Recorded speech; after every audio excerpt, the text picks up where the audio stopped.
안녕하세요.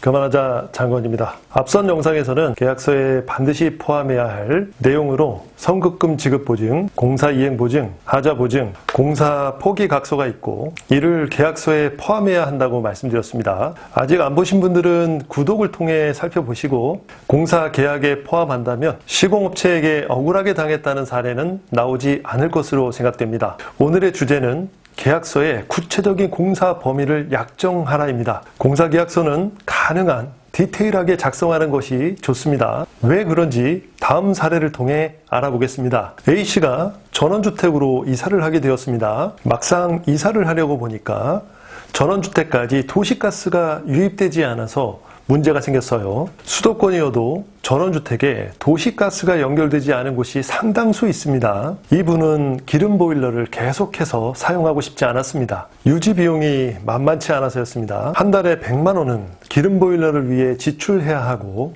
그렇다고 해서 따뜻하게 지낼 보장이 없다는 것을 알았기 때문이죠. 고심 끝에 지열난방으로 교체를 결심했습니다.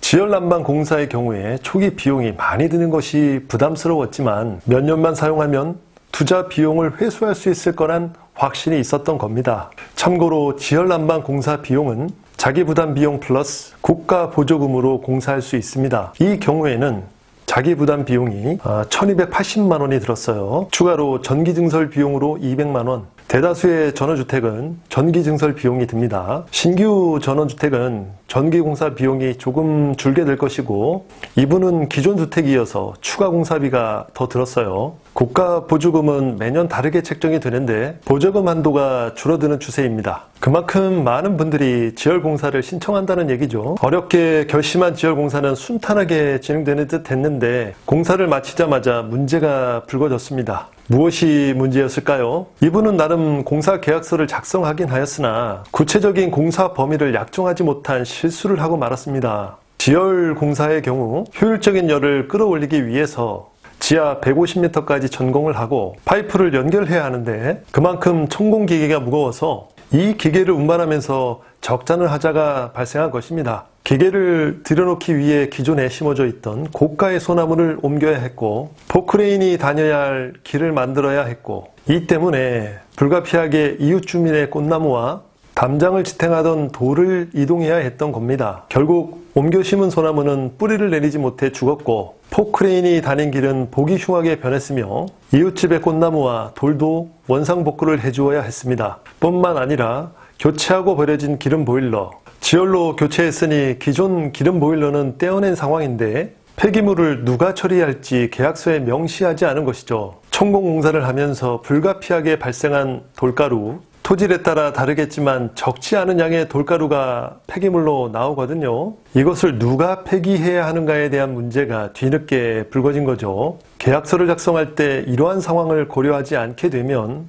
반드시 분쟁의 소지가 됩니다. 한 그루의 나무로 1000갭이 성냥을 만들 수 있지만 1000그루 나무를 태워버리는 건 성냥 한 갭입니다. 부실 시공으로부터 재산을 지키고 정신적인 피로를 피하려면 공사 계약서에 공사 범위에 대해 구체적으로 명시해야 함을 잊지 말아야 합니다. 포함될 공사 범위는 다음과 같습니다. 첫째, 공사 전과 후에 청소 상태를 기입하자. 하자 발생의 시작은 작은 것을 소홀히 하는데 출발합니다. 저는 20대 초반부터 아버지로부터 건축을 배우기 시작했습니다. 아버지는 아파트, 상업용 건물, 빌라, 주택 거의 모든 건물을 시공하셨습니다. 아버지의 건축 현장을 따라갔던 그날은 하루 종일 건물 청소만 했습니다. 준공을 앞둔 빌라였는데 달랑 점심 한 그릇만 얻어먹고 고되게 일한 기억이 생생하네요. 아버지는 일당을 아끼려고 나에게 청소를 시킨 것이 아니죠. 건물 청소를 하는 과정에서 하자를 발견하게 됩니다. 먼지에 쌓여있고 잡다한 물건이 어지럽게 널려있는 상황에서는 하자를 발견하기 어렵습니다. 저는 그렇게 건축을 배웠습니다. 그때 청소했던 건물은 20년이 훌쩍 지났지만 저는 이 건물을 잘 사용하고 있습니다. 그만하자 본사가 상주에 있기 때문이죠. 회사에 출근할 때마다 돌아가신 아버지를 추억하게 됩니다. 대수롭지 않게 보이는 청소라도 시공업체와 건축주 중 누가 맡아야 하는지를 분명히 하라는 겁니다. 시공 후 시공업체가 청소와 뒷정리를 제대로 해놓지 않아서 건축주의 마음이 상하는 일이 상당수 있습니다. 시공업체 입장에서도 공사 잘하고 욕먹는 사례가 빈번하게 일어나니 시공 전 계약서의 청소와 뒷정리를 명시하면 사소한 분쟁을 줄일 수 있습니다. 둘째, 옮기기 어려운 물건의 유무를 기입하자. 지하 보일러를 교체할 경우 시공업체가 당연히 철거하고 폐기물을 처리해 줄 거라 기대하겠지만 시공업체는 하루에도 몇 개의 현장을 다녀야 한다는 이유로 거부하는 경우를 많이 봤습니다. 그러면 건축주는 다시 돈을 들여 물건들을 옮기고 정리를 해야 합니다. 이와 같은 상황을 만들지 않으려면 옮기기 어려운 무거운 물건이 있는지 살펴서 사전에 협의하고 그 사실을 계약서에 남겨야 합니다. 셋째, 고가의 물건이 있는지 확인하고 기입하라. 현장에 공사 장비가 오고 가는 상황이어서 처음부터 시공업체에게 조심성을 기대하지 말아야 합니다. 물건을 일부러 손상시키는 일은 없겠지만 의도하지 않은 하자가 발생하기도 합니다. 공사 현장을 나가보면 고가의 소나무가 식재되어 있는 현장을 꽤 만나게 됩니다. 요즘 나무 가격이 많이 내려가기는 했어도 귀한 소나무가 훼손되면 정말 난감한 상황을 마주하게 돼요. 아주 작은 꽃나무가 망가져도 괴로워하는 건축주가 상당한데 고가의 소나무야 말해 무엇하겠습니까? 시공업체는 공사 시작 전에 정성스럽게 보양 작업을 통해서 상처가 나지 않도록 조치해야 합니다. 부득이 옮겨 심어야 할 고가의 나무라면 최악의 상황에 대해 이해를 구하고 계약에 포함해야 낭패를 면할 수 있습니다. 넷째, 진출입 상황을 사전에 점검하라. 지방의 낙후된 지역만 진출입이 어려운 것이 아닙니다. 서울 도심의 주택도 접근하기 어려운 곳이 꽤 많아요. 진출입이 어렵다고 매번 공사에 필요한 장비를 들고 다닐 수는 없는 노릇이죠. 이런 내용을 파악하지 않고 공사 계약을 체결했다가 분쟁에 휘말리는 사례도 봤습니다. 시공업체가 진출입의 어려움을 이유로 계약 체결 후 추가 공사비를 요구할 때 마찰이 생겨요. 공사 계약금이 오고 가지 않은 상황이라면 모를까 이미 공사 계약을 체결한 후 추가 공사금 발생은 괜히 손해보는 일로 여겨지기 때문에 참 불편합니다. 때문에 건축주 입장에서도 진출입이 여의치 않을 때 솔직하게 시공업체와 사전 협의하는 것이 좋겠습니다. 시공 비용을 줄여보려다가 얼굴 붉히는 일이 없도록 계약서에 명시하자는 겁니다. 다섯째,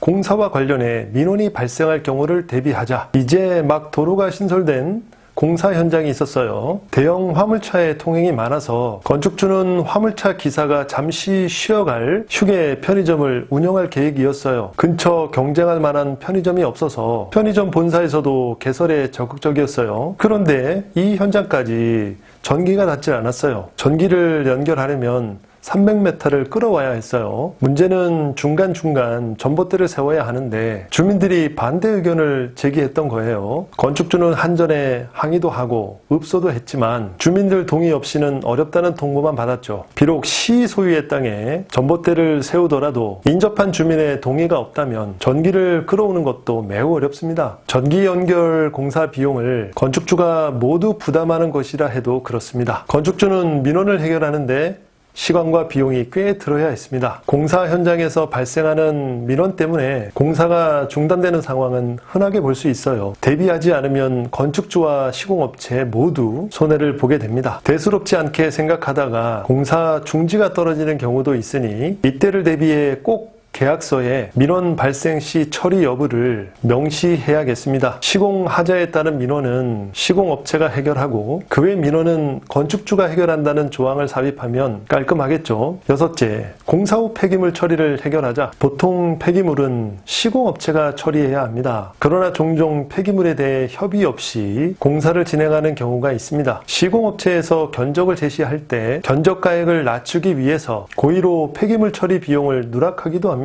수주하고 싶은 마음은 충분히 이해하지만 우선 따내고 보자는 식의 견적은 곤란합니다. 건축주가 건축 공사를 할 때 챙겨야 할 부분이 참 많아요. 아무리 빈틈없이 준비해도 미치지 못하는 부분이 있습니다. 그런데 하자는 꼭 이런 부분에서 터져버리니 답답한 노릇입니다. 공사 견적서에 폐기물 처리 내용이 기입되어 있는지 꼭 확인합시다. 짚고 넘기지 않으면 그 부담은 고스란히 건축주가 져야 합니다. 일곱째, 원상복구 의무와 내용을 적자. 원상복구는 건축주가 아니더라도 그 의미에 대해 아는 사람들이 많죠. 자세히는 아니더라도 들어본 말이죠. 그런데 건축 현장에서는 원상복구가 꽤 분쟁의 씨앗이 되기도 합니다. 더러는 덜렁덜렁 공사하는 시공업체를 만나기도 합니다. 반대로 건축주는 매사 꼼꼼하면 건축주는 덜렁대는 시공업체가 마음에 들지 않겠죠. 주변 정리도 안 하고 일 처리도 매끄럽지 않다고 생각이 듭니다. 참다 한마디 해보지만 요즘 인부들이 욕 들어먹고 일하려 하지 않습니다. 연장 내버리고 내빼는 현장도 다수 봤습니다. 건축주는 참 난감하고 억울하죠. 참다가 한마디 한 걸 가지고 공사를 중단하다니 그래봐야 건축주 손해입니다. 덜렁대는 시공업체는 계약서로 통지해야 합니다. 아무리 말로 해봐야 속만 아파요. 건축주와 시공업체 사이가 틀어지면 건물에도 영향이 있어요. 역시 계약서 작성이 답입니다. 원상복구 조항을 기입하세요. 특별히 시공 후 원상복구할 내용이 없더라도 원상복구 계약이 있으면 아무래도 시공업체는 현장을 아끼고 조심하게 됩니다. 가급적 상세하게 기술하고 분쟁에 자유로워집시다. 오늘은 공사계약에 포함해야 할 7가지 내용을 알아봤습니다. 이 내용을 계약서에 포함한다면 분쟁은 걱정하지 않아도 됩니다. 분쟁을 없애면 건축 비용을